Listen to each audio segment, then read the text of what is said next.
Hi friends, అందరూ ఎలా ఉన్నారు? బాగున్నారా? నేనైతే చాలా బాగున్నాను. ఈరోజు సాయంత్రం కొంచెం సేపు ఖాళీ దొరికిద్దని చెప్పాను కదా, 4:30 నుంచి 5 వరకు. ఈరోజు బొమ్మల పని అయితే పెట్టుకున్నాను. ఇవి వాషింగ్ మిషన్లో వేద్దాం అనుకున్నాను, కానీ మా అమ్మమ్మ అయితే వద్దనింది. ఆ బొచ్చంతా ఊడిపోయిద్ది, వృద్ధాగా బొమ్మలు పోతాయి, చేత్తోనే పొలమాలి వాటని. నేను ఇప్పటి వరకు అయితే బొమ్మలు ఉతకలేదు అసలు. మా ఇంటి దగ్గర ఎక్కువ బొమ్మలు కూడా లేవు. మా బర్త్డేకి వచ్చిన బొమ్మలన్నీ పైనే పెట్టేశాను, కిందకి అసలు తీయలేదు. పాపం గాయత్రి మామూలు వాటితోనే ఆడుకుంటుంది అనమాట. ఆ రెడ్ కలర్ బొమ్మేమో ఎప్పుడో గాయత్రికి 5 మంత్స్ అన్నప్పుడు వామిటింగ్ చేసుకుంటే అప్పుడేమో జాడించాను. అప్పటి నుంచి ఇప్పటి వరకు లేదనమాట. అసలు అంత మురిగ్గా కూడా ఏమీ లేవు. ఈ మధ్య మురికైనాయి అనమాట మా పండు వచ్చిన తర్వాత. అందుకని చెప్పేసి ఈరోజు జాడిచ్చేసాను.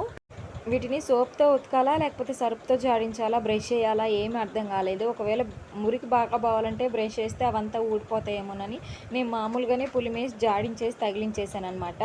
ఆరిపోయినాయి. ఇంకా మేము నైట్ స్నానం చేసేప్పుడు ఆరిపోయినాయి. అవన్నీ తీసి లోపల పెట్టేశాను. మా అమ్మమ్మ అయితే పప్పు పెట్టేసింది పొయ్యి మీద. ఉదయం అన్నం అలానే ఉంది, ఎవ్వరు ఎక్కువగా తినలేదు. ఎందుకంటే ఈరోజు మాది నాట్ అనమాట.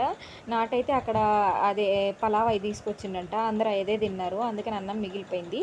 కొంచెం బియ్యం మట్టుకే వేసి వండుతున్నాను, ఎందుకంటే నాకు పిల్లలకనమాట. పిల్లలకైతే రోజు వేడన్నమే పెడతాను సాయంత్రం పూట. నేనైతే ఆ చల్లన్నం అస్సలు తినలేను, నాకు అసలు అలవాట్లేదు చల్లన్నం. అందుకని చెప్పేసి కొంచెం అన్నం వండుకుంటున్నాం అనమాట.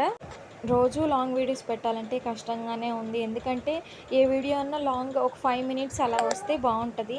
కానీ నాకు 3 మినిట్స్ అవ్వడం వల్ల ఏ విషయం సరిగ్గా చెప్పలేకపోతున్నాను 3 మినిట్స్లో. మీరు ఏమనుకోకుండా నా ఛానల్ని సబ్స్క్రైబ్ చేసుకోండి, నా వీడియోస్ అన్నీ లైక్ చేయండి, అలాగే మీ చుట్టుపక్కల వారికి, చుట్టాలకి, ఫ్రెండ్స్కి షేర్ చేయండి. అనుకోకుండా మా హస్బెండ్ ఇంకా బిర్యానీ తీసుకొచ్చిండు. ఇంకా మాకు తెలియదు, ఫోన్ కూడా చేసి చెప్పలేదు. చెప్పుంటే నేను చెప్పేసి ఉండేదాన్ని. కానీ ఇంక తెచ్చిన తర్వాత తినక తప్పదు కదా, తిన్నాం అనమాట. ఇంకా కొద్దిగా అన్నం అయితే అలాగే ఉంచేయలేక ఉదయానికి సద్దన్నానికి పెట్టేశాను. వాటరు, ఎర్రగడ్డ ఉంటుంది కదా, అదంతా కట్ చేసి వేసేసి పెట్టేసినాను అనమాట. మా గాయత్రి అయితే ఒక్క ముద్ద కూడా తినలేదు, ఎందుకంటే ముందే అన్నం పెట్టేశాను.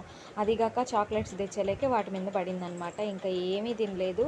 ఓకే ఫ్రెండ్స్, నేను ఈ వ్లాగ్ని ఇంతటితోటి ఎండ్ చేస్తాను.